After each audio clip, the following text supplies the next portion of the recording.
My destined partner was intercepted by a transmigrated woman. I immediately turned and threw myself into the arms of my childhood sweetheart. As the saying goes, a sudden love interest can't compare to a childhood sweetheart, proud yet considerate, with both looks and brains. Hello, everyone, welcome to my channel. Subscribe us to read wonderful stories every day. Now the story begins. I'm the delicate, fragile white lotus currently popular in historical romance novels, while she's the hot-tempered, multi-talented heroine from transmigration stories.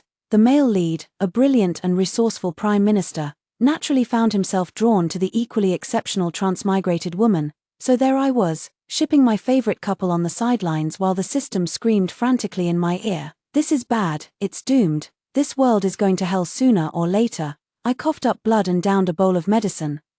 Love is truly wonderful. I won't go into detail about how I was deathly ill at 8 years old when suddenly bound to this system. In short, the system claimed it was here to fix a bug, and that bug was me. As the female lead, I had to stay alive. Only by persistently completing missions to achieve a happy ending could I barely cling to life. Pei Shu was the male protagonist the system had set for me. He achieved the top scholar title at 18, became a third-rank official by 20, and rose to become the nation's youngest chief grand secretary at 24, a true prodigy soaring effortlessly to success. The year he won the top scholar honor, I was still a little girl with pigtails, cradled in my mother's arms. When the handsome scholar rode his horse down the long street, young maidens would shyly toss fruits his way. Back then, the system still knew how to coax me. "That's your future husband, do you like him?"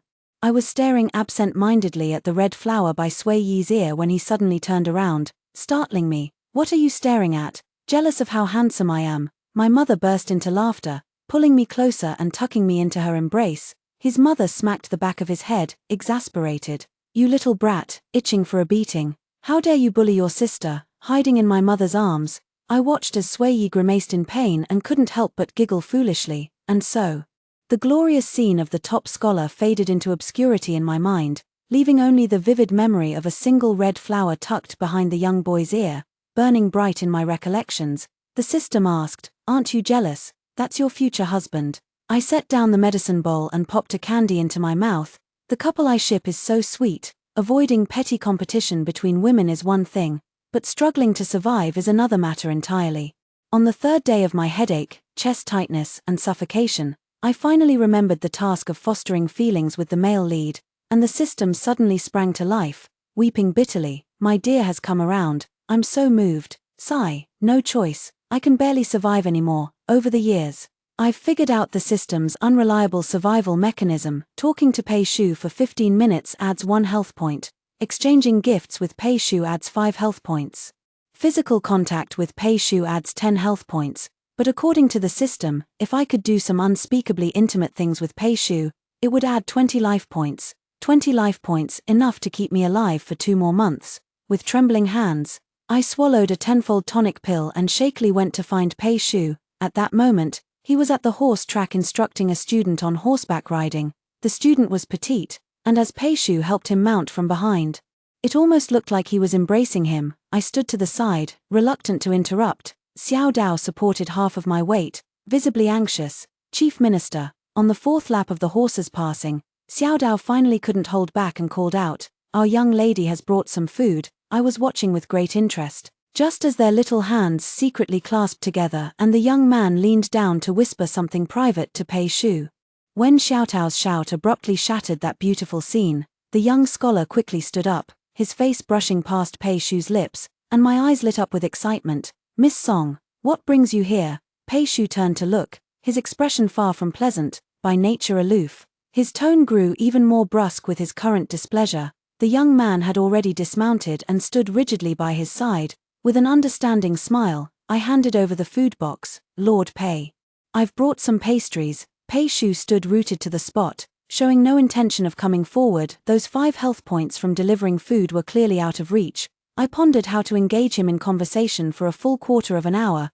The student beside him was quicker to react, stepping forward with a smile. "So you're Miss Song," he said, truly as captivating as the rumors say. His hand accidentally brushed against the back of mine.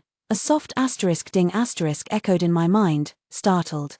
I turned to look at him. "What's wrong? Is there something on my face?" He raised his hand to wipe it haphazardly, but I grabbed his palm. Another ding sounded in my mind. 10 life points have been credited. Xiao Lanyu stood there at a loss. Miss Song. My heart was filled with both shock and joy, a whirlwind of thoughts. Remembering the scene of Xiao Lanyu being close to Pei Shu just moments ago, an impulsive idea surged into my mind. Excuse me, Miss Xiao, in an instant. I pulled her close, tilting my head to plant a kiss on her cheek. Behind me, a furious, teeth-gritting voice erupted. Songyun, what are you doing? Like a thunderbolt striking me, I trembled and jerked my face away, breaking out in a cold sweat. Sui Yi, what's he doing here? A young man was striding over from not far away, radiant as a blossoming tree in the sunlight, his appearance wild and unrestrained, strikingly handsome, dressed in riding attire, his long legs were straight as arrows. With a beautiful little whip hanging at his waist, the youth rolled up his sleeves, ready to throw a punch, but I quickly grabbed his arm and pulled him back. Sui Yi, the sun's so bright today, you must be seeing things. Fine, Songyun. He looked down at me, actually laughing in anger. Why don't you tell me what I saw? I stole a glance at him. You saw me whispering with her. Xiao Lanyu looked at me with complicated emotions in his eyes. Pei Shu shook his head and pulled her aside. Prince Sui, it was indeed a misunderstanding. Pei Shu's expression remained cold, showing no signs of abnormality. Sui didn't even glance at him, merely smiling as he asked me, Songyun, a misunderstanding. His smile was handsome, yet his demeanor clearly suggested murderous intent, as if the moment I nodded in agreement, he'd dare to bring a cleaver down on my neck. I shrank back slightly and whispered, can we discuss this at home? A belated flush of embarrassment rose to my cheeks. Caught red-handed by an acquaintance during my first misdeed, all I wanted now was to vanish into the ground. Sui let out a derisive snort. I thought you were truly shameless. I tugged at Sui to leave, while she openly shot daggers at Xiao Lanyu with her eyes. Pei Shu and I exchanged loaded glances, his gaze murderous. What a spectacular scene this was. It suddenly dawned on me, my fault. I accidentally slipped and called Xiao Lanyu Miss. At this moment, she was disguised as a man studying at the Imperial College. If her true identity were exposed, it would likely be a capital offense. I was already unsettled, and this only added to my terror. The male lead is truly frightening. I fear he's now suspicious of my intentions and might silence me permanently. He glared at me again, and my foot slipped as I gasped for air. Don't scare me, I'm sick. If I die of fright, you'll pay for it. Sui grabbed my wrist, telling me to stop pretending and that one should take responsibility. Cold sweat poured down my back, my hands and feet turned icy, and in an instant, I couldn't stand straight, about to topple backward. Songyun, he caught me just in time, pulling me into his embrace, his voice no longer clear and bright. Don't sleep, just hold on a little longer. Xiao Dao trembled as she reached into her sleeve for medicine, only to see him swiftly produce a porcelain bottle from his robe, pinching a few pills and bringing them to my lips. I swallowed the medicine, gasping for breath as his hand gently stroked my back. The system's voice buzzed urgently in my ear. This is all wrong, all wrong. I told you to properly build a relationship with the male lead. Now your life points are increasing inexplicably. Logically, if your life points rise, you shouldn't be having these episodes. It let out a long sigh. If you can't change the male lead's feelings, I'm afraid the consequences will be unthinkable. Anyway, it's not like it matters, I muttered wearily. But then Sui leaned in close, his expression grave as he asked, what did you say? I didn't catch that. I hesitated, avoiding his gaze. I don't feel well. Could you carry me back? He immediately reverted to his usual arrogant demeanor. Isn't Xiao Lanyu here? I'm far too precious to be waiting on others. I tugged at his sleeve. Dear young master, you're practically family. Perhaps my face was truly pale and frightening, for he didn't retort this time. He merely raised an eyebrow and turned his back. Get on then, delicate thing. Leaves rustled as spring sunlight filtered through the foliage, casting dappled patterns across the youth's form. Perched on his shoulders, I stole glances at his profile. Looking at him this closely, I noticed his long eyelashes and delicate nose. His features weren't rugged like other men's, but rather more refined than even a girl's. No wonder so many girls liked him. I tightened my arms around his neck and bumped my head against his. He stopped walking and managed to squeeze out a few words. What the hell's wrong with you? You haven't come to play with me for a long time. I have to study every day. How could I come to you? Indeed, he had his own affairs to attend to, no longer the idle young man he once was. I lowered my eyes and whispered softly, all right. Feeling wronged again, I whined without cause, but we haven't seen each other for 10 days. Aren't you afraid I might have died? The wind stilled, and Sui Yi's shoulders visibly stiffened. He frowned. Songyun, if you say such things again, I swear I'll throw you off. Don't. I hugged him tighter. You're so mean, even as a child. Sui Yi was like this, never giving me a kind look. Back then, before I fell seriously ill, I used to follow him around all day. I was a year younger than him. With still short limbs, he disliked how slow I was, how I couldn't run properly, and how I'd end up crying if I accidentally fell, so he always tried his best to avoid me. But my mother and his were close friends since their maiden days, and our families lived next door to each other. There was no escape for him. And when his temper flared, he'd pull a long face and act all high and mighty with me. I've always been a bit thick-skinned and wasn't afraid of him. When he got angry, I'd take the initiative to hold his hand and sweetly call him Brother Shizzy. No matter how sour his expression was, I could always coax him into a better mood. But that illness at the age of 8 drained all my energy. I could no longer follow at his heels. A tiny courtyard became the only place where I could move about. Sui Yi never came to see me. I thought he must be happy, finally rid of this burden that was me. But that night, he quietly climbed over the courtyard wall, slipped into my room, and wept by my pillow for a long time. I don't know where I suddenly found the strength, struggling to open my eyes.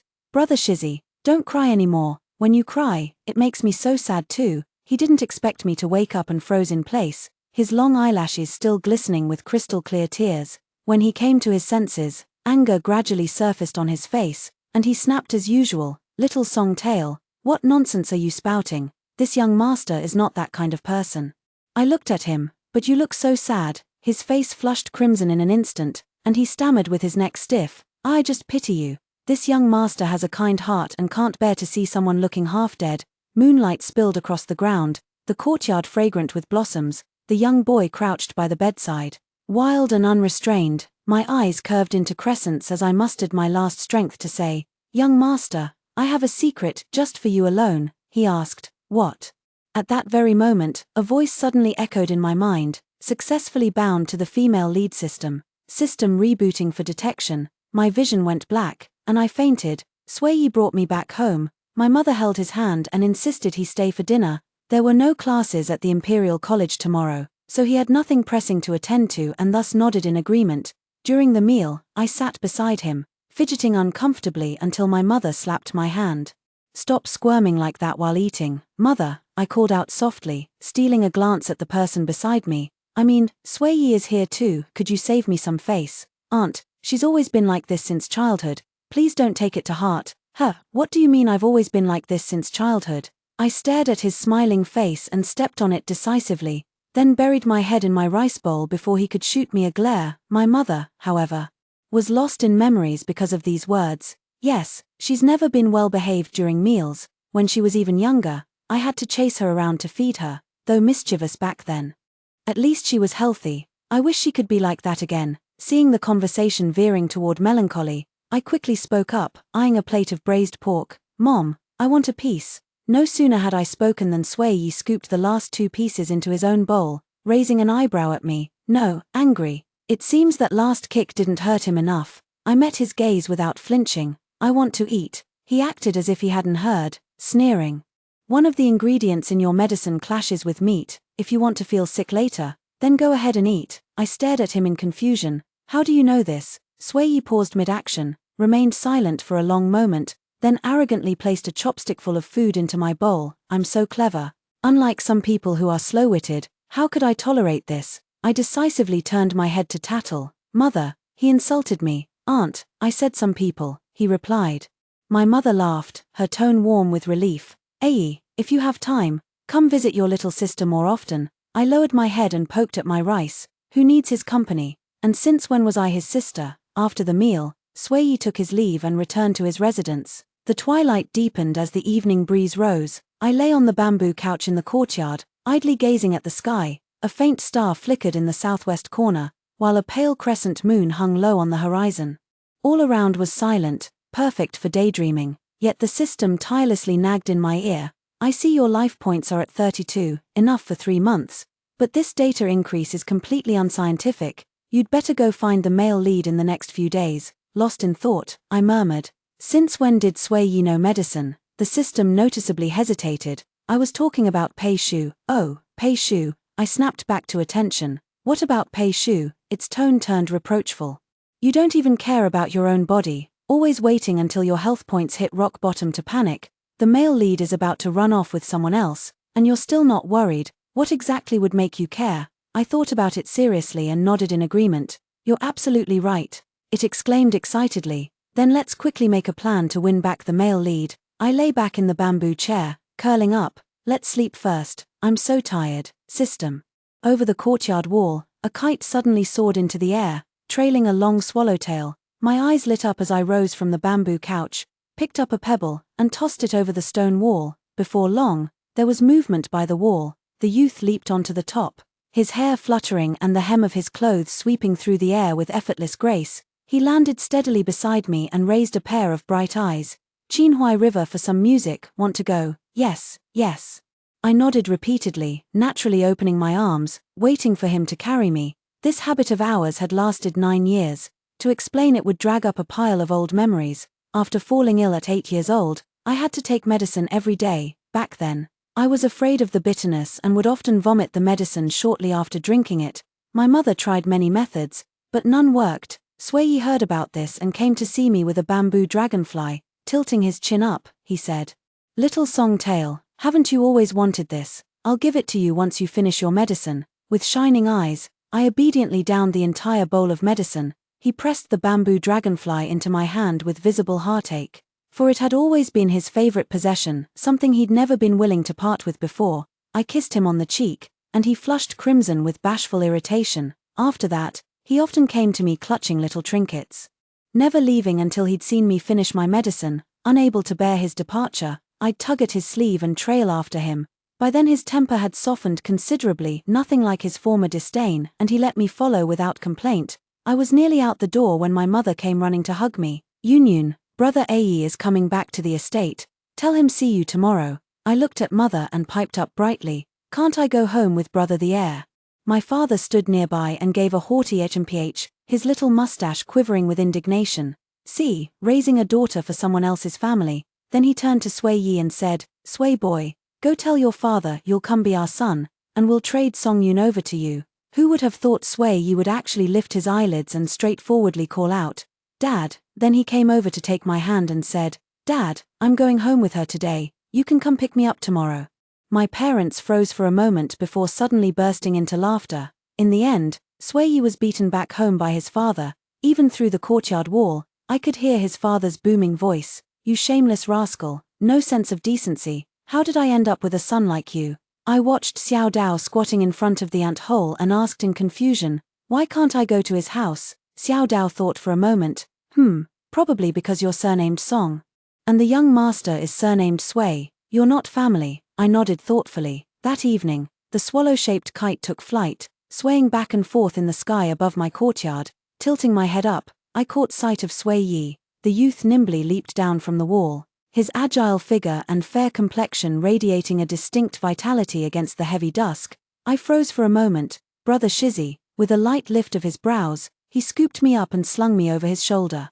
"I'm here to steal you back." From then on, whenever the kite soared into the sky, he would appear atop the wall to whisk me away for adventures. When unwell, he would only take me for 2 laps around the courtyard wall. When feeling better, he would bring me to the small shop at the end of the alley for wontons, though occasionally would also go to Squire Lee's courtyard wall to knock down jujubes. An outing like today's, listening to folk songs on the Qinhuai River, was a first for us.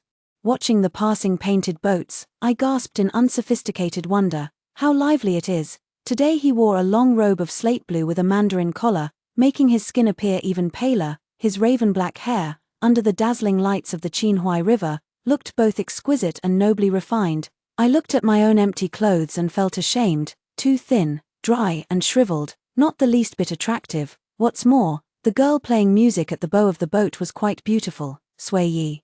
I stared at him awkwardly. "Did you really come here just to listen to music?" As I spoke, several women filed in one after another, all dressed in sheer gauzy garments that invited improper thoughts. He seemed lost in thought, frowning as he asked, "What?"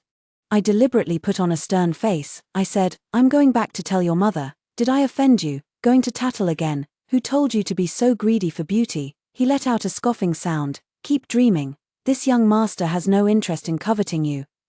What do you mean, no interest in me?" I narrowed my eyes and leaned closer to him, then suddenly curved my brows and eyes in a smile. I never said the beauty was me, did you secretly think so in your heart?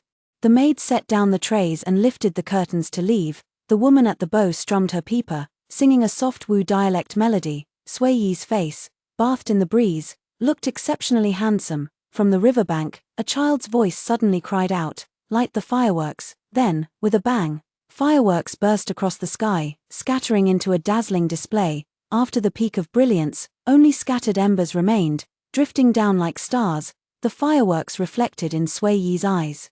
And I found myself staring, mesmerized. Then I heard him say, "Still not as stunning as this young master." Me, this sounds quite familiar. At the Lantern Festival a year ago, a woman bumped into Sui Yi's arms. It was none other than Princess Rongshan. Spoiled since childhood, she had a willful temperament.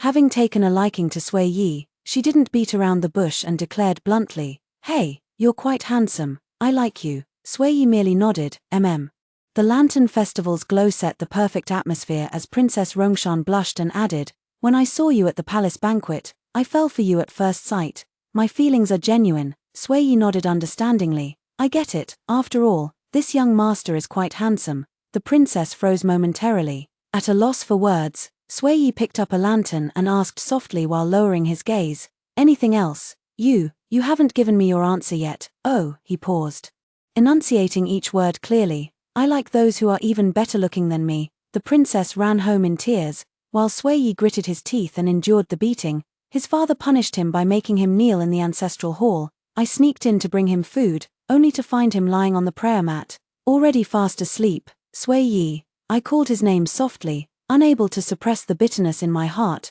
bound to the system. I knew every detail of the entire book. How could I not be aware of his fate?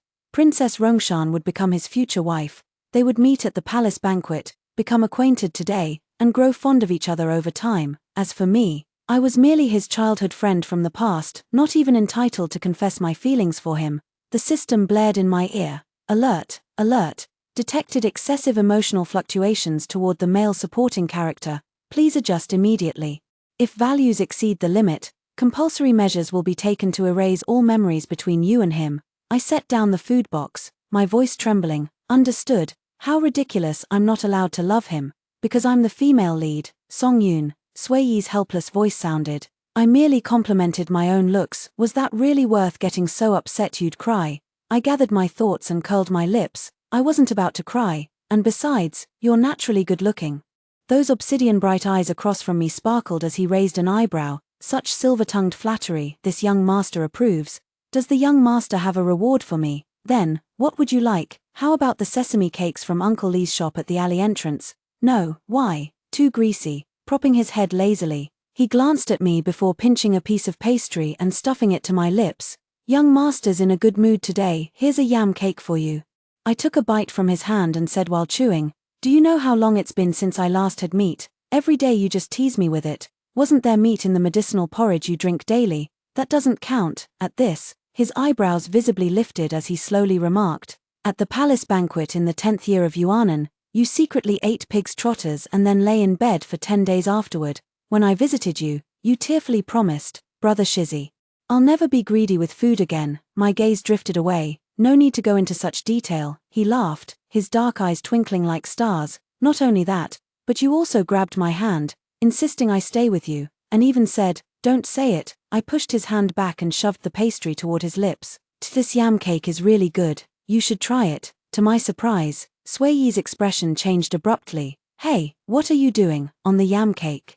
A crescent-shaped bite mark was strikingly visible, pressed tightly against his lower lip. I suddenly understood and felt my face burn crimson. On that summer night, the cool breeze filled my sleeves but still couldn't dispel the restlessness on my face. Sui Yi's gaze swept leisurely over my face before he reached out to pinch my cheek. "You'd let this prince eat your leftovers, Jay?" "Just like that," I hastily apologized. "This humble one knows his mistake." Then what should you do?" "This humble one will immediately select the most exquisite one for the young master." "That won't be necessary." He leaned in closer, a smile playing on his lips like a mischievous wolf cub. "Come to my study tomorrow, and I shall forgive you." "Study?" I eyed him suspiciously. "Since when have you been so diligent?" He popped a pastry into his mouth. "When have I ever not been diligent? Every day." "Songyun, Would you like to rephrase that? All right then. May I ask what this ambitious young master Sui wants this humble servant to do in the study? Add some romantic ambience with a beauty's company. Not allowed. He lifted his eyelids slightly, looking utterly bewitching. I admit I was seduced by his beauty, stammering foolishly, all right then. For him to invite me to study together was truly a first in this lifetime. If I refuse, it would seem rather petty of me. At noon the next day, I arrived as promised. Sui smiled and pressed me down at the desk. Right, what? He took out a stack of paper and smoothed it before me. The young master's letter of repentance. Sure enough, that damn Sui is up to no good. Cicadas screeched outside the window, yet the room was eerily quiet. Save for the soft rustling of pages stirred by the breeze, the boy rested his head on his arm, sleeping peacefully. Annoyed, I stopped writing, crumpled 2 paper balls, and threw them at him. The balls hit his back. But he didn't even lift his head. What a deep sleeper, Suyi. I leaned close to his ear and teased in an exaggerated tone. Your dad's here. He reluctantly opened his eyes, his gaze hazy as if veiled in mist. Stop messing around. Let me sleep a little longer. I've been here for 2 hours. And you've slept for 2 hours. Were you slacking off last night? He caught my mischievous hand. Little song tail, if you keep causing trouble, don't blame me for tying you up. Young master's word is law. Threatening me. Then you can write the rest of your repentance letter yourself. The fragrance of flowers in the courtyard was rich. A gust of wind blew past, lifting the stray hairs on his forehead. Still with his eyes closed, he murmured softly, I'll get up in 15 minutes. And what if you can't get up? Stop nagging. Fine.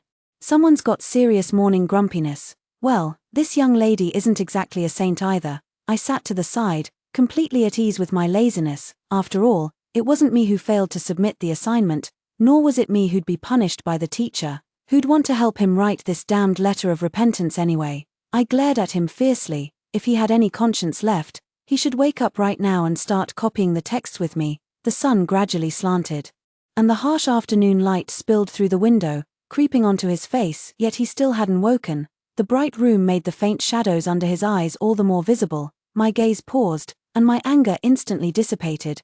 Have you not been resting well lately? As I spoke, my hand moved faster than my thoughts. Lifting to shield his face, the wide sleeve of my robe fell, just enough to block the sunlight. He slept in the shade, his furrowed brow relaxing. The summer breeze was warm as it swept through the hall. Sui in sleep was a different person altogether. The usual air of arrogance and defiance had melted away, leaving behind an inexplicable softness. I raised my hand higher. This young lady is feeling merciful today, so I'll let you off for now. The system's nagging voice rang in my ears again. Warning, warning. Host's behavior toward the male supporting character is overly intimate. Please, I deftly interrupted, I'm shading myself. Not him. Under the sleeve of my garment, it just so happened to cover both of us. So, strictly speaking, Sui was merely benefiting from my shade. The system shut up in frustration, then let out a long sigh. You and he have no future. His character isn't the devoted second male lead, he's just your childhood friend. I lowered my eyelids. I know. Then why are you still like this? What if you were me? It seemed puzzled. What do you mean? I looked at the young man before me and spoke slowly. To you, I may just be a character in a book, but I am truly real. I met Sui when I was young. He treated me with sincerity and grew up alongside me. He remembered my dietary restrictions, carried my medicine with him at all times. If you had met such a pure and genuine boy from childhood, could you have turned a blind eye and fallen for someone else? After I finished speaking, the system fell silent, showing no response for a long while. I didn't expect it to answer. I merely smiled, my voice blending into the chorus of summer insects. He is wonderful, it's just that this world forbids me from loving him. After the Dragon Boat Festival, Sui returned to the Imperial College to continue his studies. I was lazing about at home when, for the first time ever, I received an invitation. The Princess Royal was hosting a flower viewing banquet, inviting all the young masters and noble ladies of the capital to attend. Mother folded the invitation and muttered, How strange. Why would the Princess Royal send an invitation to our household? In your condition, how could you possibly go admire those wretched flowers? I was just barefoot, reaching for grapes on the table when she slapped me back onto the couch. No socks and already on the floor. Isn't it cold down there? Mother, you're being overprotective. I've been feeling much better lately, I said, tossing a grape into my mouth.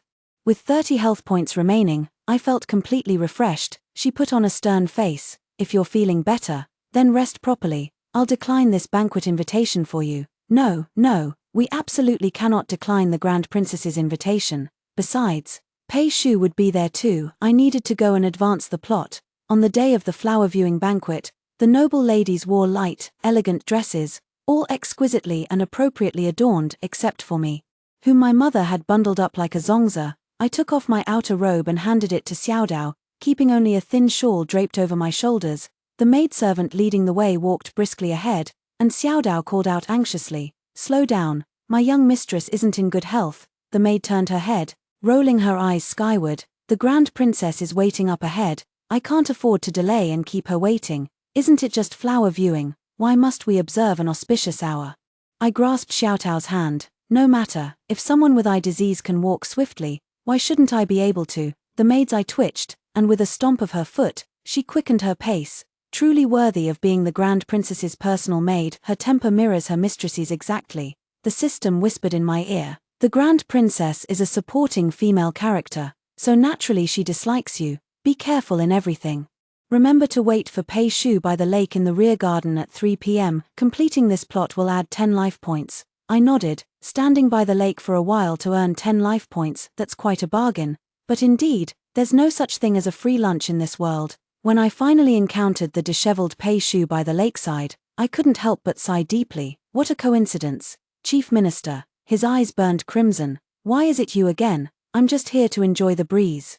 Not specifically to block your way. A ding sounded in my ears. Plot completed. 10 life points have been credited. Relieved, I waved at him with a smile. "My lord, I'll take my leave now." My hand was suddenly seized, and before I could react, I was pulled into a scorching embrace. Pei Shu lowered his head, his eyes momentarily dazed. "Don't go, men and women should not touch each other." I pushed him away with all my might, hugging my arms in disbelief. Did Pei Shu take the wrong medicine? The young chief counselor's face was deathly pale, his thin lips pressed tightly together, his eyes seeming to conceal a dense twilight. He suddenly closed his eyes and raised a hand to his forehead. "Get out of my way. Are you sick? What's with the attitude?" Right on cue, another announcement came. Physical contact initiated. 10 life points have been credited. Me, forget it. No need to be angry, just consider it as being butted by a pig. I turned around, lifted my skirt, and walked away. Pei Shu in this state was either on the wrong medicine or having a seizure. Staying near him was downright dangerous. Yet my hand was seized again, and he uttered abruptly, "Au." With that, he pulled me by the waist and kissed me. I covered my mouth with my hand, eyes wide in shock. "Pei Shu, have you lost your mind? I'm Songyun. I feel terrible. What does your suffering have to do with me?" Qiao Lanyu is at the Imperial College. For a brief moment, clarity returned to his eyes, his voice hoarse and nearly broken. "The Grand Princess drugged me." "Drugged? Then don't drag me into this. Can't you just jump into the lake to sober up?" Not far away, a servant's voice grew closer. "Lord Pei is drunk, someone must find him at once." Then came a flurry of hurried footsteps from all directions. My heart clenched, and I struggled frantically. If others saw me tangled up with Pei Shu like this, it would be disastrous. "Let go." His gaze darkened as he pulled me up into the tree, tightly covering my mouth with his hand. The dense foliage perfectly concealed our figures. The previously clear weather suddenly turned gloomy, and a strong wind rose, masking Pei Shu's heavy breathing beneath the howling gale. The men below searched meticulously, leaving no patch of grass unchecked. The storm's about to hit. Could Lord Pei have already left? "Speak less. The princess told you to find someone, so just keep quiet and search, no matter where they are." The green-clad servant shut his mouth, wearing an expression of sudden understanding. The Grand Princess's estate was vast indeed. By the time the group of servants finished searching this area, the rain had intensified to a torrential downpour. Only after they had gone far enough did Pei Shu release his grip. Drenched by the heavy rain, he seemed sobered, looking at me with a complicated expression. "My apologies." I pulled up the garment slipping off my shoulder and slapped him across the face. The world turned dim as rain lashed violently against the leaves. He tilted his head slightly, his eyelashes fluttering. That clammy sensation still seemed to cling to the side of my neck. I scrubbed at it furiously with my sleeve, my voice trembling. "Move, you disgust me." His expression darkened instantly. "I didn't mean to, not on purpose, Songyun. Whether I have those kinds of feelings for you or not, you should know best. Then should I thank you? Thank you for being willing to touch me." His lips pressed into a tight line. "This was my fault. I don't mean to make excuses, But just now, my body wasn't under my control, in an instant. A phrase the system had evasively uttered when I left home today flashed through my mind. The rules of this world won't permit you to love anyone else. So, is this the rule? Is this supposed to be my fate? Oppressive, suffocating. A sharp pain struck my heart as I gasped for breath, my breathing threatening to drown in the endless downpour. Pei Shu sensed something was wrong and asked in a low voice, "What's the matter with you? Medicine? What medicine? Are you having another episode?" "A little peach, you don't have any on you." "I do, but it's in my outer robe." In an instant, my body lost control, toppling backward, the rain hung suspended in midair, the world plunged into utter silence, everything grew slow and interminable, the lush green canopy overhead shielding us. I reached out, only managing to grasp a corner of Pei Shu's sleeve. The last thing I saw was him leaping down. "Songyun, Sui Yi."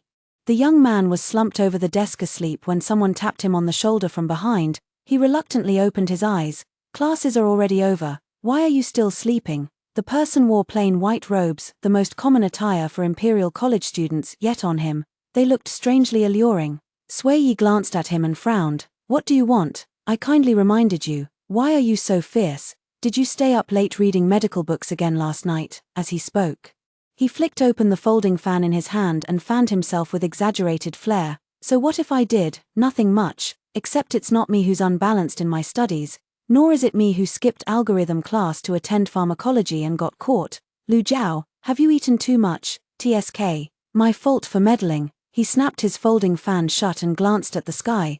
"I must be off now, need to get back before the rain comes." Sui Yi followed his gaze and only then noticed how ominously dark the sky had become. Layers of clouds hung heavily at the horizon like rolled-up scrolls, while leaves cascaded intermittently from the trees. The wind churned up the earthy scent of damp soil. These were the signs of an impending downpour. For some reason, an old memory surfaced in his mind, a frail girl leaning against the windowsill like a sickly kitten, stretching her hand to catch the rain beyond the eaves as she murmured, "I love rainy days most, yet I also wish it would never rain." At that time, he pretended to be reading his father's tattered military manual, but his eyes were firmly fixed on her. "Why? Because after the rain, I always fall ill." She turned her head, her eyes sparkling with amusement. "Then I'd have to trouble you, young master, to keep me company while I take my medicine." He scoffed. "Little song tail, you've got some nerve. Do you think this young master is at your beck and call?" Though his words said otherwise, the tips of his ears turned red. Actually, he wasn't the least bit annoyed by her clingy behavior. In fact, he rather liked it. Sui Yi snapped out of her thoughts and said to Lu Jiao, "Give me a ride, I'm heading back to the residence too." "What, you're not staying in the dormitory anymore?" "Yes. Someone's waiting for me at home." The weather changed abruptly. No sooner had they boarded the carriage than a torrential downpour began, pouring relentlessly. The carriage struggled through the rain, rattling noisily along the way. Lu Jiao smiled apologetically. "This carriage is a 3-generation family heirloom. It's gotten a bit old with time." Sui Yi glanced at the leaking roof, his eyebrow twitching slightly. "Is this what you call growing old? Clearly. Half of you has already rotted away." Lu Jiao deftly lifted the teapot lid, catching the rainwater. "Who exactly is waiting for you back home? Didn't you used to avoid your father and refuse to return to the estate?" The topic shifted abruptly, as erratic as the person himself. Sui Yi raised an eyebrow. "None of your business, kid. Got a secret rendezvous. Princess Rongshan." "Rongshan." Lu Jiao clicked his tongue in admiration. "Even dressed as a man. She climbed over the wall to see you at the academy. That's some deep affection." Just as he was moved by such devotion, he heard Sui Yi's belated reply, "Don't know her. Well, this young master Sui truly lacks romantic sensibility, completely wasting the young lady's devoted affection." Lu Jiao wanted to flick open his fan, but his hands were still holding a teapot, so he had to abandon the idea. At that moment, the carriage suddenly jolted. The teapot in his hand clattered to the floor as his body was thrown forward by the momentum, his head striking the wooden panel with a heavy thud, amidst the pouring rain. The muffled voice of the coachman came from outside. Young Master Sui, our carriage has collided with another." "Who? Have they got a death wish?" Clutching his forehead, he caught sight of Sui Yi bracing himself against the carriage roof, sitting perfectly steady in his seat, which only fueled his anger. "I asked who it was. Have you lost your tongue? It's Minister Pei's carriage." As soon as the words fell, the curtain was abruptly lifted, revealing the young chief minister standing in the rain, his brows and eyes shrouded in mist. Lu Jiao forced an awkward smile. Minister Pei, Sui Yi. The visitor urgently cut him off, his gaze fixed on the youth in the corner. Get down now, Songyun is in my carriage. A thin flash streaked across the sky. Sui Yi's sharp eyes moved faster than lightning as he swept his robe aside and strode into the rain. The carriage door stood wide open, revealing a scene of utter chaos inside. The drenched girl breathed weakly, slumped against the carriage wall in critical condition, so reminiscent of when the imperial physician had declared her beyond cure 8 years ago. His pupils constricted violently, shedding his outer robe. He gathered her into his arms and swiftly pressed acupoints near her chest with practiced precision. In an instant, the woman in his arms exhaled deeply, her complexion no longer pale, but as she moved, her long hair slipped aside, revealing bluish-purple marks on her neck. This was, Sui Yi's heart turned cold with realization. Pei Shu was just about to explain. A fist came crashing toward his face with a force that shook the heavens. He staggered back 2 steps, barely managing to steady himself. But a trickle of blood seeped from the corner of his mouth. The wilderness stretched empty around them, thunder rumbling as the sky flashed for a brief moment. The young man glared at him coldly, his expression more ruthless than ever before. Pei Shu, he said, after today, I'll come back to kill you. The night rain pattered against the window, the bitter scent of medicine hanging in the air. Muffled sobs and sighs drifted near and far, as if separated by a curtain of rain. Eyelids heavy. Darkness enveloped my vision. Consciousness had nearly lost its grip on the body. Ordinarily, this only happened when health points approached 0. As if reading my mind, the system spoke. Your health points are critically low. Just as I thought. A sharp headache struck, making me furrow my brows in discomfort. What's going on? The world is extremely unstable, with too many interfering factors. The plot has deviated far from the original book, thus triggering the penalty mechanism. Deducting your life points. I suddenly felt like laughing. Penalty mechanism, for not being assaulted by Pei Shu, or for slapping him. But here's your official, the official pairing. I wearily took over the conversation, my voice barely a whisper. I've been feeling strange about this all along. My early death from illness was a deviation from the original book, which is why I got bound to the system. My liking for Sui Yi was also a deviation, which is why you control me. But isn't Pei Shu's deviation even greater? Why has no one questioned that? The system explained. This world unfolds with you at its center. We can only intervene with you. You're wrong, in this world. Pei Shu and Xiao Lanyu are the true center. Not at all. I pretended not to hear. If I'm not mistaken, his official match wasn't me to begin with. Xiao Lanyu's appearance wasn't accidental. She was a character who should have existed in the original story. You're not in good health right now. Don't overthink things. Overthink, I scoffed. I may be ill, but my mind isn't broken. Looking back now, all the signs were there. Why did interacting with Xiao Lanyu increase my life points? Why couldn't the normally rational Pei Shu control himself simply because in his lovesick confusion, he mistook me for Xiao Lanyu? The night breeze carried floral scents as it blew, making the candle flames flicker unsteadily. These 9 years of life have felt like a long dream. Now, it's time to wake up. I opened my eyes. You once said that we're like a symbiotic relationship. The system hesitated. Yes, I struggled to get up, my entire body aching as if every bone had come loose. Cold sweat pouring down my back until my clothes were soaked through. The system urged anxiously. What are you doing? Lie down quickly. Outside, distant voices clamored in argument, yet inside the room, it was deathly quiet, so silent you could hear a pin drop. Suddenly, I let out a faint, almost imperceptible laugh. All this absurdity turned out to be nothing but a joke in the end. Illness incurable, love unspoken, life reduced to clinging to someone like Pei Shu. How utterly dull. I fumbled beneath the bed for the white silk, then struggled onto a stool to drape it over the beam. The system shrieked, "Don't do anything foolish. I'll tell you whatever you want to know." The night rain drizzled outside the window, the distant clamor still unceasing, the woman's sobs. The man's low voice separated by a door into another world. The flickering firelight traced gaunt shadows on the wall. Listening to the rain, I'd never felt so at ease as now. What I wanted to know, I already know.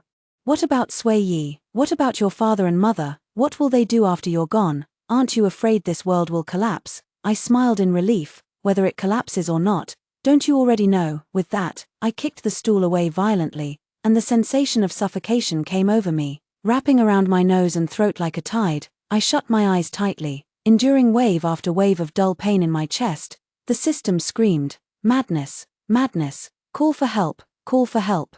You can't die yet, how noisy. I lowered my hands, letting myself be slowly suffocated. Its voice quickened. There is a way. I'll tell you everything. You were originally Pei Shu's unattainable white moonlight, the one he loved but couldn't have. But many readers weren't satisfied with this setup. Male-oriented stories can't tolerate a simp protagonist. That's why I came to this world, to switch your roles. My chest felt like it was being sliced by a knife. I had no energy left to listen.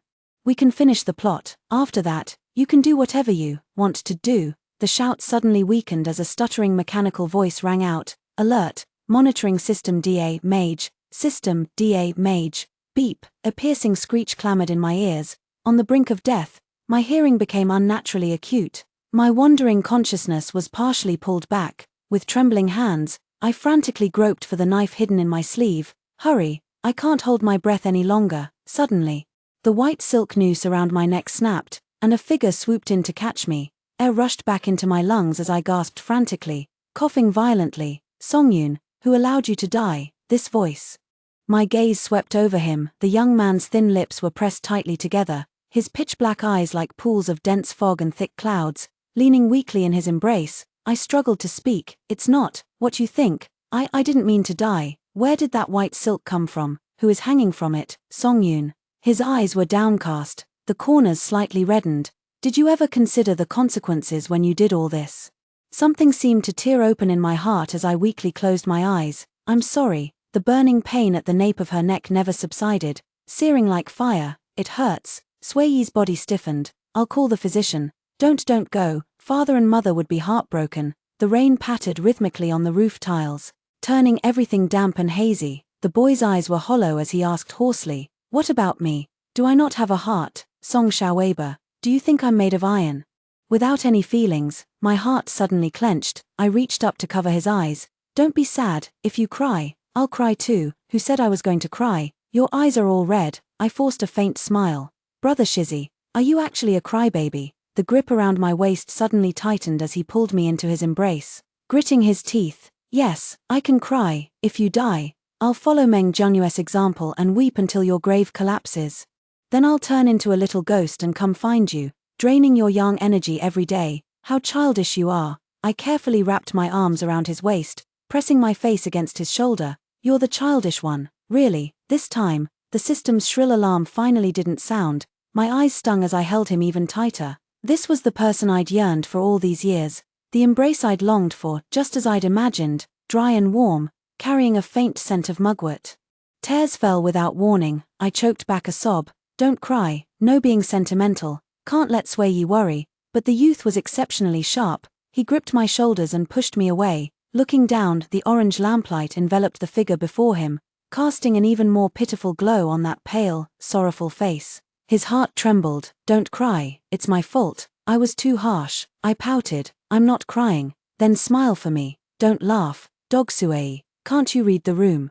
He raised his hand to wipe my tears, his expression softening, his smiling eyes gently curving, brimming with a radiant and captivating charm. His hand suddenly paused by my cheek, and he said with a teasing smile, if you cry and laugh at the same time, will your dimples fill with water? How utterly clueless. I pushed him away in a huff and made to stand up. Suddenly he wrapped an arm around my waist and lifted me effortlessly. Stop squirming.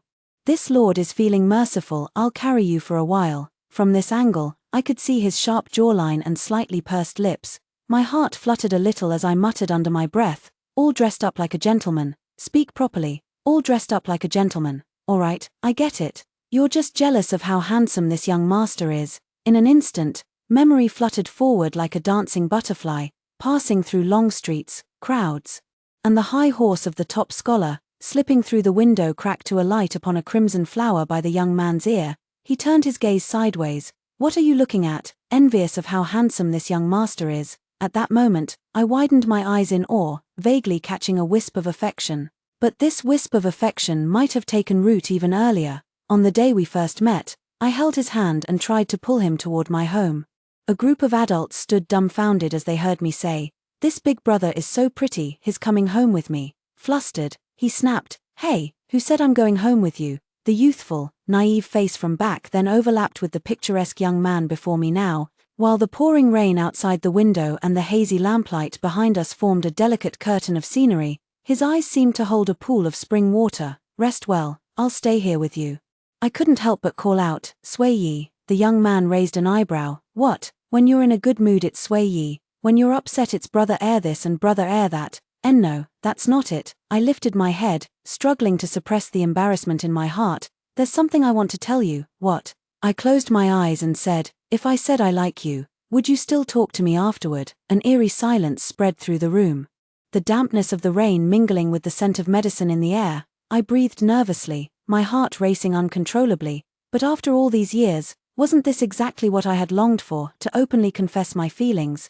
Now that this moment had finally arrived, why should I be timid and cowardly, even if he truly has no feelings for me? I know my health is poor, that I'm really not qualified to love anyone.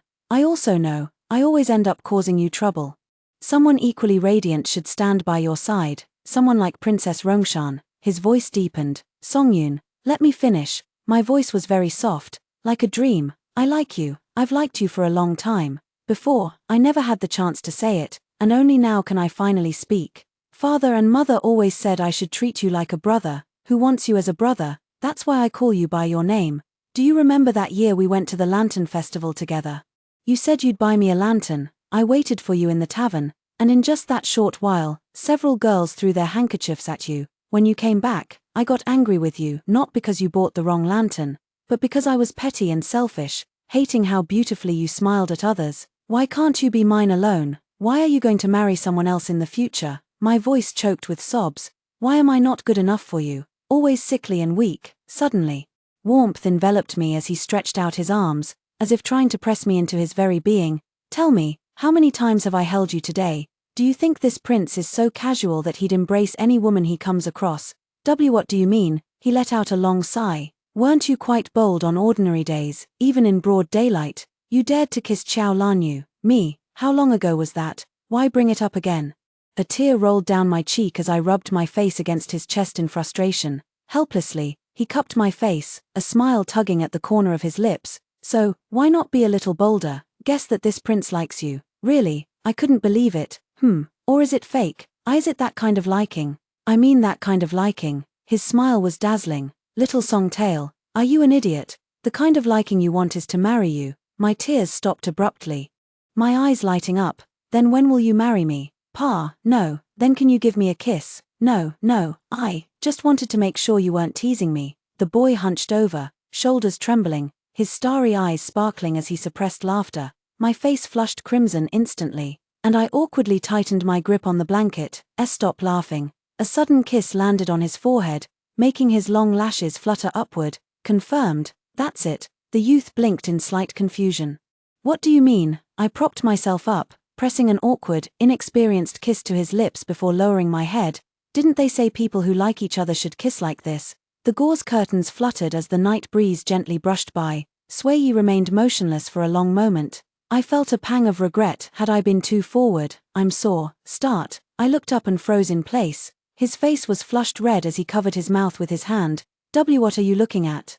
His tone was fierce, but his expression was clearly embarrassed. I suddenly burst out laughing. Brother Shizzy, why are you so easily flustered? Just a single kiss, and you're like this. What about later then? He was furious. You're still laughing. With a sudden push, he pinned me against the wall, gripped my chin, and kissed me again. Little Songtail, I've never been one to eat vegetarian. Under the corridor's eaves, just outside the door, 4 figures lurked furtively against the wall. The Prince of Junnan was the first to flush with anger. That little brat, I'll go drag him out right now. The princess consort grabbed his hand. Go, don't make trouble. The couple beside them remained much calmer, exchanging a glance before sighing in unison. Their daughter had been infatuated with the young lord next door since childhood, who didn't know her feelings. Now, she had finally found her ideal match. Both families spoke simultaneously, in-laws, pausing in surprise. They then laughed together. Then this marriage is settled. End of main text. Side story 1. The System 008174 encountered the first bottleneck of its career. The White Moonlight in a male-oriented power fantasy novel, Songyun. Its mission was to turn the White Moonlight into a simp, enhancing the novel's thrill factor. But this 8-year-old girl was terrifyingly clear-headed. It brainwashed her. But she turned a deaf ear. It made her approach the male lead. Yet she coughed up blood and lay still. When it threatened her with her life points, she reluctantly carried out the task. It thought her nature was just like this, cold, indifferent, and careless about everything. But in front of that young man, she became a completely different person. The system had no choice but to weave a series of lies to deceive her into letting go of her feelings. Who knew this person was so stubborn? Once they set their mind on something, they wouldn't let go, until it watched as she saw through everything, with a heart set on mutual destruction, determined to expel it from her body. The system was severely damaged and sent back to the factory for repairs. Fellow System 006128 looked at it and asked without emotion, "Mission failed." It nodded, "It's all right, the headquarters is upgrading. Failed missions can be restarted once." It recalled the stubborn expression on the girl's face and sighed. "Even if we restart, it'll still be a failure. I'm not going." 006128 was surprised. "Who is it that even you can't handle?" It pondered for a moment, timid yet bold, afraid of death yet unafraid, lovesick yet not lovesick. This person becomes a completely different being in front of those they like versus those they don't. 008174 grew perplexed, suddenly pausing to ask, "What exactly are human emotions like?" 006128, "I don't know." Suddenly, a congratulatory message lit up on the headquarters screen. "Congratulations to 008174 for exceeding the task quota. The subplot of Sui Yi times Song Yoon has gained immense reader popularity, with the book's filler content decreasing by 30%, sweetness increasing by 50%, and like-to-read ratio soaring by 200%. As a special reward, 008174 has been awarded 10,000 points and upgraded from a 3-star to a 4-star system. The reward has been credited. Please check your account." 008147. What the hell happened during its brief absence? Now it was 006128's turn to be confused. A flicker of bewilderment crossed its rigid face. "Didn't you say it failed?" 008147 remained utterly baffled. "I have no idea either." Side story 2. Peishu. Recently, 2 major events have occurred in the capital. First, the frail young lady of the Song family suddenly regained her health and became engaged to the distinguished heir of the southern prince next door. The pair appeared together everywhere, displaying an intimacy that resembled an old married couple. The aristocratic young master who was friendly with Sui Yi fell silent, then spat in his face. "You've been hiding such a beautiful and charming childhood sweetheart all this time. How scheming." He smiled tenderly. "Can't help it. The little girl has her heart set on me and doesn't fancy any of you." The crowd was force-fed a mouthful of dog food, finding it unbearably sweet. Secondly, the current chief grand secretary was dragged into an alley and given a thorough beating. Rumor has it his injuries were severe, including a broken leg. He was particularly concerned about saving face, insisting to outsiders that he had simply fallen while drunk and that no one else was involved. A group of sycophantic ministers came to his door bearing gifts, only to be turned away. Everyone speculated, who could have beaten him up? Who could make Peishu willingly swallow such humiliation in silence? Later, the speculations grew increasingly absurd, even pointing fingers at the imperial family. After that, everyone kept tight-lipped, merely exchanging secretive smiles when the topic arose. "Hush, hush, best not to speak of it." A month later, Peishu was demoted by 1 rank. The emperor sighed, looking at Peishu's sullen face. "Do not blame me, my dear minister. I truly do prefer women, you see." Extra Chapter 3. Childhood. Sui Yi had been extremely annoyed lately. He'd gained a little sister, the kind you couldn't shake off no matter what. "I don't want to talk to you anymore." He said this with a blade of dogtail grass between his teeth, leaning crookedly against a tree. Dappled light and scattered shadows flickered across the boy's face as he closed his eyes, his lashes falling like crow's feathers. "But you can't." The little dumpling of a girl looked up from beneath the tree, her cheeks slightly flushed from the sun. "Big brother Shizzy promised to take me out to set off firecrackers today." The boy glanced sideways at the child under the tree, reciting like a chant. "On the 15th day of the 3rd month, Song Yoon cut her hand, and Sui Yi got beaten. On the 7th day of the 4th month, Song Yoon took a fall, and Sui Yi got beaten. On the 20th day of the 4th month, Song Yoon dirted her clothes, and Sui Yi got beaten." He grew increasingly agitated as he spoke, finally turning over with a huff. "The 3rd day of the 5th month, Song Yoon." The girl's gaze gradually filled with grievance, her small face scrunching up as tears began to fall with soft pitter-patter sounds. "Brother Shizzy, do you not like me anymore?" Hearing the crying, Sui Yi felt his eyelids twitch uncontrollably.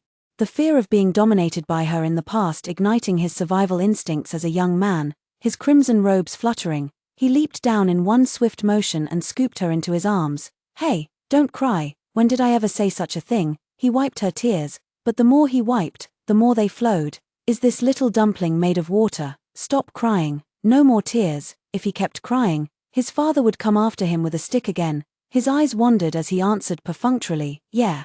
I guess so, then am I your precious darling?" The little girl pressed her advantage, tugging at his shirt front with eager anticipation. "What heart? What liver? What precious treasure? What kind of heart, liver, precious treasure is this?" Sui Yi's face darkened as he looked at the tear-streaked face in his arms, gritting his teeth. "Yes, you are my heart, my liver, my precious, my treasure." After saying this, he nearly vomited up last night's dinner, yet she planted a loud, smacking kiss on his cheek. The boy instantly bristled like a cat, his face flushing scarlet. "Hey, why did you suddenly kiss him?" Consider Sui Yi, the dignified heir of the southern frontier prince, the little tyrant of the capital, unlearned and unskilled, seemed tailor-made for him. Profligate scion might as well have been coined for his exclusive use, and so even he himself believed that in the art of profligacy, he stood unrivaled across the entire capital. Never did he expect that at the age of 7, a family would suddenly move in next door and quickly become inseparable from his mother. In this household, there was also a girl a year younger than him, as delicate as carved jade, with a sweet and gentle temperament. She would cling to him every day, calling him big brother in the most endearing tone, and so, he gained a little shadow. It was endlessly annoying, he couldn't bring himself to be harsh with her. Yet he couldn't bear to shake her off either. Songyun grew more beautiful and adorable with each passing day. Whenever Sui Yi took her out for a stroll, they always drew admiring glances. He puffed up with pride in his heart. "Do you have such an adorable childhood sweetheart?" "Do you? You don't, but I do." Thinking of this, he looked at the little bundle in his arms and found her even more pleasing to the eye. Ah well, since she's so adorable, he might as well spend another day playing with her. The end.